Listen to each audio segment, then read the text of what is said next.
की जय।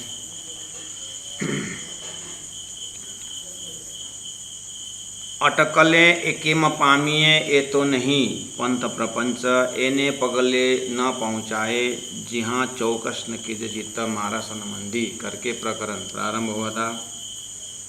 और अंतिम चौपाई है ए रस सन्मुख साध लेने वैकुंठ शून्य समाये बीजा काष्ठ बकी जन जे हेठे उतरिया तेता जल बिना लहर पछताए तेता जल बिना लहर पछताए। ये 23वां चौपाई है और प्रकरण 68। तो आइए सुंदर सा जी एक बार मोटा मोटी फिर बात करते हैं इसमें। तो होल प्रकरण जिन्होंने देखा है और जिनको प्रकरण के अंदर से चौपाई और उसका प्रसंग जिनको अनुभूति करनी है, लोकेशन पकड़ना है, तो पहला कॉन्सेप्ट में आइए। यहाँ महामती प्राज्ञ जी उन महान आत्माओं की बात कर रहे हैं जो सृष्टि के अंदर में परमहंस बन चुके हैं। सृष्टि के अंदर में परमहंस कहने का मतलब है कि जीव और ईश्वर की बातें तो बहुत गहराई से करते हैं, लेकिन सृष्टि के अंदर के जीव और ईश्वर की बात है, सृष्टि के अंदर की। लेकिन सृष्टि से बाहर जो परब्रह्म परमात्मा का धाम नाम स्वरूप लीला जो है वो ज्ञान से वंचित हैं जो, तो वे लोग सृष्टि में तो परमहंस है, लेकिन उनके शब्दों से पता चला कि शब्द जब परब्रह्म के लिए प्रयोग करते हैं वो प्राज्ञ जी कहते हैं कि इनको शब्दों से पता चल रहा है कि परब्रह्म से मुलाकात नहीं हुई है। क्यों? जब वो उनका जो क्लाइमेक्स जो अपने आत्मा का ध्यान जहाँ पर लगाने का जो बात करते हैं वहाँ पर ब्रह्म को निराकार बोलते हैं। ज्ञानी, गीता में भगवान श्री कृष्ण कहते हैं मुझे ज्ञानी भक्त अच्छा लगता है। इसका मतलब खाली ज्ञानी भी मुझे अच्छा नहीं, खाली भक्त भी अच्छा नहीं, मुझे ज्ञानी भक्त अच्छा लगता है बोलते। तो ज्ञानी भी और भक्त भी, तो ज्ञानी होने के नाते बोलते हैं ब्रह्म निराकार है, भक्त होने के नाते बोलते हैं नारायण परायण बोलते हैं। तो दोनों एक ही जगह से खड़े होकर के बोल रहे हैं। कहने का मतलब कि सृष्टि के अंदर की बात कर रहे हैं, सृष्टि के बाहर की बातें नहीं ले रहे हैं। अब सृष्टि के बाहर की बातों के लिए उनके शब्द में बोलते हैं कि फिर बोलते हैं परब्रह्म परमात्मा ज्योति स्वरूप है। परब्रह्म परमात्मा चिदादित्यम किशोरांगम परे धामनि विराजितम बोलते हैं। धाम भी बोलते हैं, परिधाम विराजन भी बोलते हैं। शब्द एकदम जागृत का जैसे बोलते हैं, लेकिन दूध पानी का निवारण नहीं कर रहे हैं, स्वप्न जागृत का निवारण नहीं कर रहे हैं। इसलिए इनकी जो परब्रह्म की आराधना है, प्रार्थना है, वो अटकल के अंदाज से कर रहे हैं। प्राज्ञ जी वहाँ से बोल रहे हैं अटकले एकेम पामी, अंदाज से बोल रहे हैं। तो सुंदर साथ को संबोधन करने के नाते वो बिना तारतम का जो लक्ष्य है उनको लक्ष्य कर रहे हैं। तो प्यारे सुंदर साथ जी, गुजराती वर्ड है, थोड़ा शब्द भी कठिन है। तो मैं अब एक बार पूरा चौपाई टू चौपाई जा रहा हूँ, एक बार फिर आप सुनिएगा। जहाँ अटकला त्यहाँ भ्रांतड़ी, जहाँ अंदाज से ब्रह्म का नाम लिया जाता है वहाँ पर भ्रम जरूर होता है। और भ्रम का मतलब है कि परमात्मा के लिए पाल है, पर्दा है। पार जवाए पुरन दृष्टि यहाँ रजन समाय पंपाल। परब्रह्म परमात्मा के पास पहुँचने के लिए भ्रमित ज्ञान से नहीं होगा, एकदम शुद्ध पवित्र साक्षात ज्ञान होना चाहिए। हम भी जब भोजन करते हैं तो पेट भर गया ये हमारा एकदम अनुभव होता है। जब प्यास लगती है तो जब पानी पीते हैं तो प्यास मिटने का पूरा अनुभव, वहाँ शंका नहीं होता है। वो ऐसे ही परब्रह्म परमात्मा का भक्ति ध्यान धारणा गुण अंग इंद्रिय में निश्चित ज्ञान होना चाहिए और शंका नहीं होनी चाहिए। तो अपराह्न जी को प्रश्न पूछ सकते हैं कि जो निराकार बोल रहे हैं, जो ब्रह्म को साकार रूप बोल रहे हैं, देवी देवताओं को जो परब्रह्म मान रहे हैं, वो भी तो निशंका है, उनको भी तो शंका नहीं इस विषय में। अगर आप बोलेंगे तो फिर प्लास्टिक को घड़ी ही ओरिजिनल है करके इसी में ध्यान लगाता है तो उसके अंदर तो शंका नहीं है, ठीक है, लेकिन क्या वो वास्तविक घड़ी है? प्लास्टिक को घड़ी ही जब सपना को ही साक्षात मानते हैं तो उसको क्या किया जाए? या तो खोजी आत्माओं के लिए बोल रहे हैं, जो जिस चीज़ को तुम लक्ष्य मान रहे हो, जिसमें तुम समर्पित हो रहे हो, उसको वो प्रलय में नाश होने वाला है और इसमें वास्तविकता नहीं है। शास्त्र का शब्द मिलान करके देखो, सृष्टि भी हो रही है, प्रलय भी कर रहे हैं, तो सृष्टि से बाहर, प्रलय से बाहर कोई तत्व है, शास्त्र में वहीं पर बताया हुआ है। इस तरह से प्राण जी प्यार से वहाँ पर अप्रोच कर रहे हैं।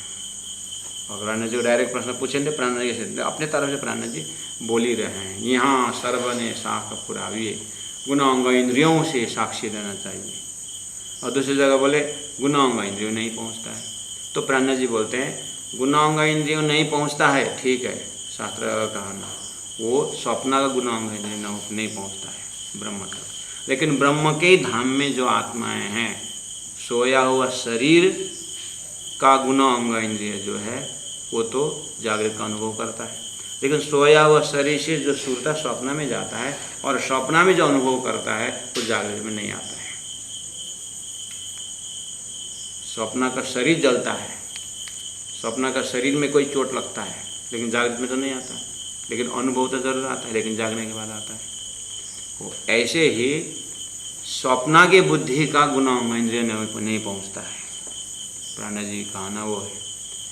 तो फिर ये स्वप्न से उठकर जागृत को जोड़ने के लिए क्या किया जाए? तो बोले सदगुरु के पास जाना है, तभी जा कर के वो जागृत का अनुभव होता है। बस इस तरह से ये अप्रोच कल परसों 2 दिन से हम लोग चल रहे थे, कर रहे हैं। सुंदर साथ जी, अब प्राण जी महाप्रभु लगभग इसी प्रकार से व्याख्या करते हुए 11, 19, 20, 21, 24 तरफ आप देखेंगे। शून्य जयों घनु श्रम करी त्यारे नाम धराव्या निगम सनंद न लादी शून्य तनी त्यारे कहीने वल्या मतलब लौट गया अगम, ब्रह्म को अगम करके निगम, वेद ने भी अंतिम में ब्रह्म को अगम करके लौट गया करके प्राण जी बोल रहे हैं। अब यहाँ मैंने कल ही बताया, वेद शब्द जो है वेद संगीता न हो करके वेद का अर्थ करने वाले जो महापुरुष हुए उनको भी, उनका शब्दों को भी वेद ही करके कहता है, ज्ञान ही करके कहते हैं।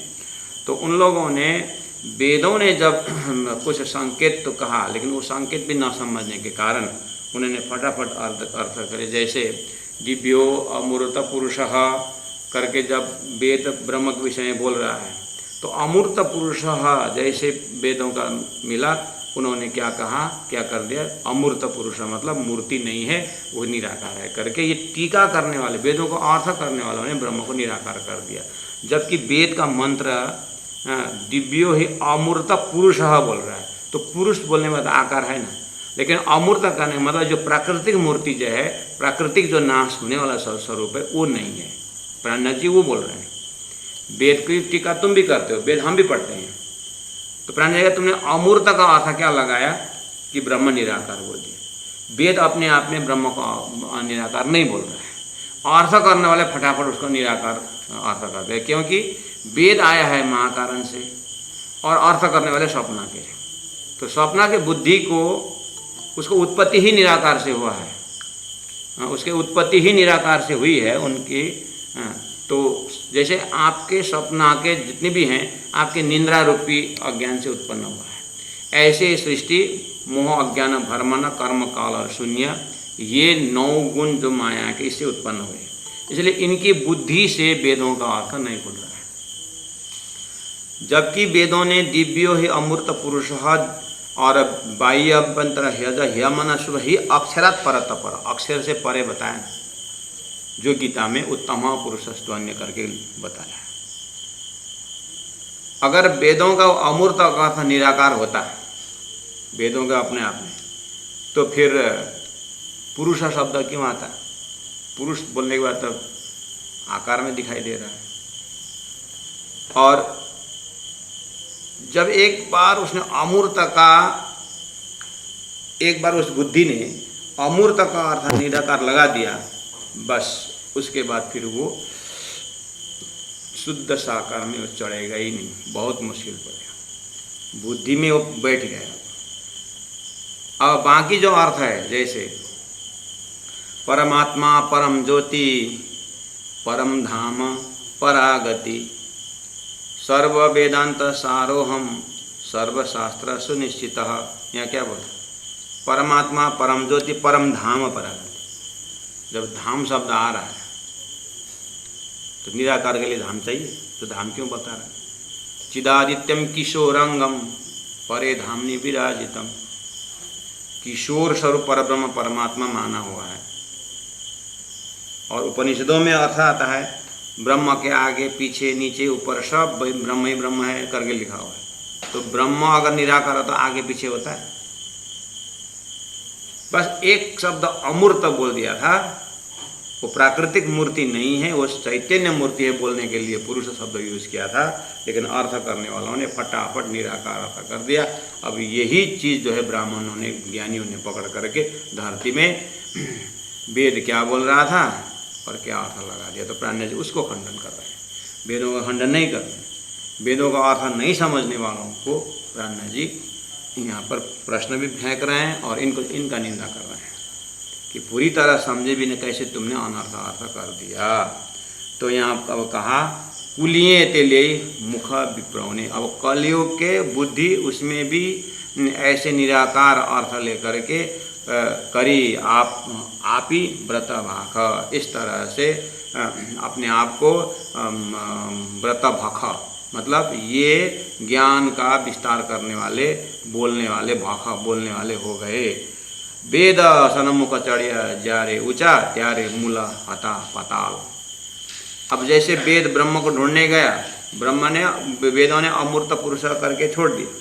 अब उसका अर्थ करने वालों ने क्या कर दिया कि वो निराकार सिद्ध करके अब क्या हुआ? अक्षर पुरुष एक वृक्ष है निरंजनता की दात, त्रिगुण स्वरूप शाखा भयो पत्र भयो संसार करके कबीर ने मूल ऊपर दिखाया। वेदों का महाकारण, सृष्टि का महाकारण अक्षर दिखाया। कबीर के सुक्ति ने भी इतना पुष्टि की है। और गीता में ऊर्ध्वमूल मद शाखम अश्वत्थम प्रावरभ्यम छंदन शेष पर्णानि यष्टम वेद सर्वविद करके ऊर्ध्वमूल दिखाया। अब मूल ऊपर होने का मतलब है इसका कहीं ना कहीं महाकारण है, ये कहने का है। तो ये भी तो एक संकेत था, आगे क्या है करके ढूंढना चाहिए था, लेकिन आगे तो मूल तो उन्हें निराकार कर दिया और पत्र भयो संसार करके अब यहाँ पर अनंत डालियाँ होती है पत्तों का। अब अलग अलग संप्रदाय, अलग अलग बात, इसमें जा करके एकेश्वरवाद से लग करके बहुईश्वरवाद में फिर बढ़ गए। इसलिए प्राण जी बोल रहे हैं अब यही ज्ञान लेकर के लोग धरती में प्रचार करने लगे, तो अब तो पता नहीं परब्रह्म के नाम पर पत्थर को भी परब्रह्म बोलने लगे। और जो थोड़ा सा टेढ़ी मेढ़ी पत्थर मिल गया तो उसमें पानी चढ़ा करके भगवान बोलने लगे। कभी कभी नारियल के अंदर सूंड दिखाई देता है तो गणेश भगवान करके आरती करते हैं।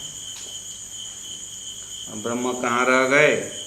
आस्था नहीं, ऐसी बात नहीं, आस्था बहुत है, श्रद्धा बहुत है, लेकिन श्रद्धा सही जगह नहीं हो रहा है। प्राण जी वो बोल रहे हैं सही जगह श्रद्धा भी हो, विश्वास भी हो, तो फिर तो भाग्य में होने के बाद सब कुछ हो जाता है करके ढाकी में दूध देने से तो दूध नहीं निकलेगा ना।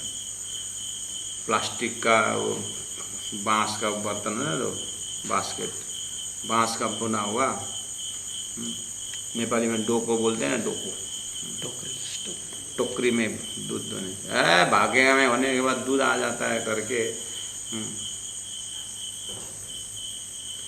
विश्वास होना चाहिए। विश्वास, विश्वास जब हो ना, 4 पैर वाला सब गौ होते हैं करके टेबल के नीचे बैठने से दूध नहीं निकलेगा।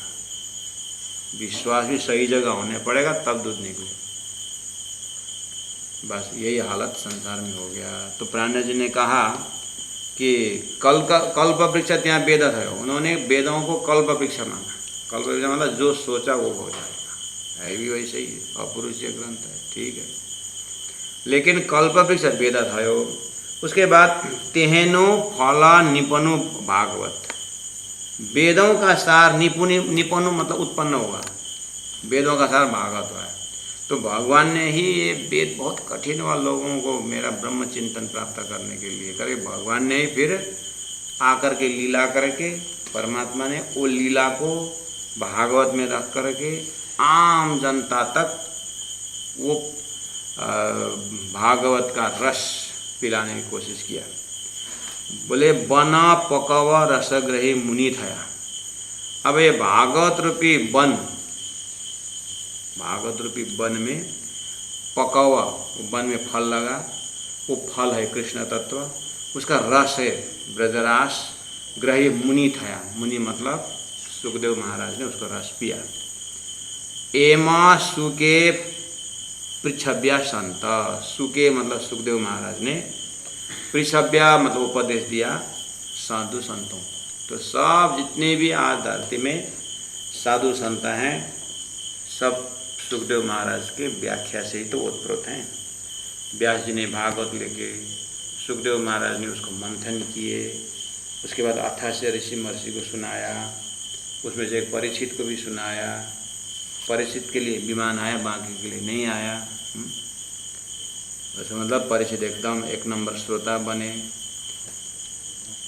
अब इतना सुंदर श्रीमद् भागवत का रस, परब्रह्म का लीला पी करके अब सुखदेव महाराज ने तो वो बेहद का रसरास की बात की, अखंड रास की बात की, लेकिन नीचे पकड़ने वाले ने क्या पकड़ा, उनको पकड़ने वालों ने क्या पकड़ा, एक मुनि था, एक मुनि सेठ का, तो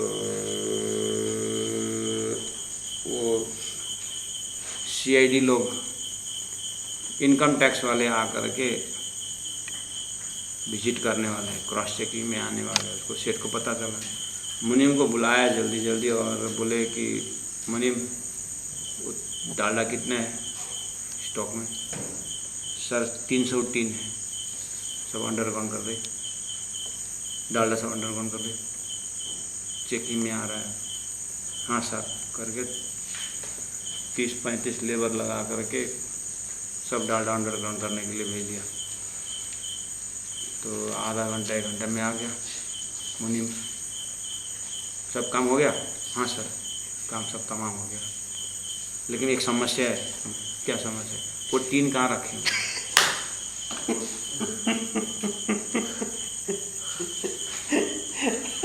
टीन कहाँ रखे? टीन क्या चीज़ का टीन? वो डालडा तो आपने अंडरग्राउंड बोल दिया, लेकिन टीन कहाँ रखे हुए? डालडा अंडरग्राउंड का मतलब करेगा टीन के साथ था ना, वो सब टीन खोल करके डालडा अंडरग्राउंड टीन बाहर रख दिया। वेद क्या बोल रहा है, भागवत क्या पकड़ा रहा है, और पकड़ने वाले क्या पकड़ रहे हैं। अब ऐसे शिष्य मिले तो कौन संभालेगा हमारा? धरती में यही तो के सुन्छ उसले के भन्छ, दुईले बहिरै बेरा भेटभा छ अरे। ए तेरो घर कतिको चुन्छ हौ भनेर सोध्यो। उसले चाहिँ तेरो कान कतिको सुन्छस् भनेर। ए फेरि भन्छ तँ कतिको सुन्छस् भनेको, तँ कितना सुनता है? ए धरर चुन्छ नि भनेछ। फेरि चाहिँ घर कतिको चुन्छ सुनेछ, ए धरर चुन्छ नि भने, ए मेरो जस्तै रहेछ भन्छ। यहाँ सुनने वाला भी धीरे बहरा है। और लंगड़ा और बहरा दो मुलाकात हो, पूरा बात मिले तब ना, लंगड़ा और बहरा और अंधा, और 3 जना मिले तो हाँ, लंगड़ा आँखा देखने के ऊपर चढ़ेगा, तो फिर आँखा देखने वाला और लंगड़ा, फिर बहरा क्या करेगा? संसार में वेद तो आ गया, लेकिन यही कोई लंगड़ा, कोई बहरा, कोई कुछ, सुनने वाला क्या सुना रहा है, पढ़ने वाला क्या पढ़ रहा है। श्री कृष्ण के स्वरूप वहाँ कहाँ रसरास को, अब यहाँ देखिए क्या बोल रहे हैं प्राण। ए रस सन्मुख साधा लेने, ये रस श्रीमद् भागवत द्वारा रास का रस, सन्मुख आमने सामने, साधा लेने, साधक ने वो रस, भागवत का रस लिया, लेने ले करके उसके बाद क्या किया? रस लिया ना, उसके बाद वैकुंठ शून्य समाए, रस लेते हैं परब्रह्म का रस, आनंद, और लक्ष्य बनाते हैं वैकुंठ और शून्य में समाए। ऐसा क्यों हुआ? तो प्राणनाथ जी एक खानदान की विचार है। प्राणनाथ खानदान कहाँ से आई? विशेष करके ये जो भागवत पढ़ना और उसका व्याख्या करना ब्राह्मण लोग ही तो ज़्यादा करते हैं ना। तो शुरू में ब्राह्मणों ने बिगाड़ा है। प्राणनाथ जी महाप्रभु देख रहे हैं। तो ब्राह्मणों ने एकदम शुरू में वेद तो अब हमारा ही है करके रिजर्व कर लिया। उसके बाद उसका असली ज्ञान दिया नहीं, अपने रोटी सेकने के लिए स्वार्थी बने। तो प्राणनाथ जी ने कहा, बीजा काष्ट भाखी जना जे हेठे उतरिया। गुजराती है, लेकिन ज्ञान जो है वो ब्रह्म तत्व का है, भाषा गुजराती। ये काष्ट भाखी जना मतलब, काष्ट मतलब ये लकड़ी, भाखी मतलब काष्ट, लकड़ी को खाने वाला कीड़ा। ब्राह्मणों को ऐसा बोला है काष्ट भाखी जना। हेठे मतलब नीचे, उतरिया मतलब स्वार्थी होकर के बस अपने जीवन चलाने के लिए वेदों को बेच दिया। खाली कर्म कांड पकड़ करके वेद का असली जो ज्ञान है, विज्ञान दर्जा का जो ज्ञान है, जहाँ परमात्मा को प्रेम स्वरूप व्याख्या किया है, वो तो देखा ही नहीं। खाली ओम स्वा टपरी में पुआ दुना मदई मलाई बनी है करके बस इसी में ही जो है अपना सारा समय खर्च किया है। यहाँ पर प्राणनाथ जी नहीं, प्राणनाथ जी पहले बहुत संतों ने इसको पर निंदा की। ये काष्ठ भागे जाना प्राणनाथ जी ने तो प्रयोग किया, लेकिन ये पहले से ही भक्ति परंपरा वाले लोग, ये जो भक्ति परंपरा वाले लोग, ये कर्मकांडी ने जो ज्ञान एकदम ढक के रखा है ना, उसके ऊपर बहुत संत पहले से नाराज है। कबीर जी के जीवनी में आपने सुना होगा ना, ब्राह्मण तालाब में जाकर के, नदी में जाकर तर्पण दे रहे थे, और तर्पण दे रहे थे तो कबीर भी जा कर के बाल्टी उठा करके पानी बाहर निकालने लगे। तो बोले, ओ कबीर क्या कर रहे थे? वो बगीचा में पानी सिंचन कर रहा हूँ। कहाँ है बगीचा? दिखता नहीं हुआ। ब्राह्मण ने, कहाँ हुआ? अरे वो दिखता नहीं है, वहाँ 4-5 किलोमीटर दूर दिखा रहा है बगीचा वहाँ। तो ब्राह्मण तो यहाँ से पानी यहाँ डाल करके वहाँ कैसे पहुँचेगा तेरा बगीचे में? जब तुम्हारा यहाँ तर्पण करके तेरा माँ बाप स्वर्ग में श्राद्ध मिलता है, तो मैं यहाँ पानी डालना क्यों नहीं मिलता? मैं तो यहीं के वहीं है, तेरा क्यों नहीं पहुँचता है? ऐसे ऐसे जीवन में कबीर का है, वही बहुत नाराज है। महामती प्राणनाथ जी ने भी उन्हीं का शब्द है काष्ठ भागी जाना, ये लकड़ी के कीड़े बोले। अब सबके पूर्वजों ने, आपको मालूम है, विदुर इतने ज्ञानी हो गए, दासपुत्र क्यों है? धर्मराज जी, इसका धर्मराज का कुछ दंड है यहाँ पर। सब महापुरुषों को देखना चाहिए। दशरथ क्यों लड़का के उसमें वियोग में मरना पड़ा? श्रवण कुमार को मारने में शिकारी हुई, दशरथ तो था ना। तो श्रवण के माता पिता ने श्राप दिया था, ऐसा कुछ है। सबके पूर्व कहानी, पुराण का मतलब क्या है? जहाँ पर पुरानी कहानी, सब पुराण है। सबका पूर्व लाइफ की बात है। ये जीव एक ही लाइफ में यहाँ नहीं पहुँचा है, कहाँ कहाँ होके आया है। सुंदर साथ जी, आज बहुत कीड़े हैं यहाँ पर, बहुत डिस्टर्ब हो रहा है। मैं मुख से बोल रहा हूँ, सुनने के लिए कोई कीड़े कान में घुस रहे हैं।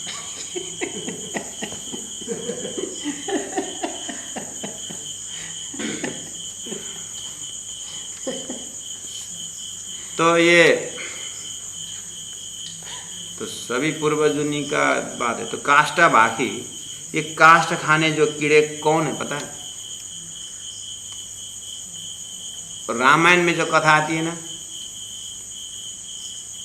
वो लंका से दुश्मन के एरिया से कोई आदमी आ रहा था और राम जी इधर अपने मंडली के साथ थे। तो उधर से आया तो दुश्मन के एरिया से थोड़ी मित्र आता है, तो दुश्मन ही तो आता है।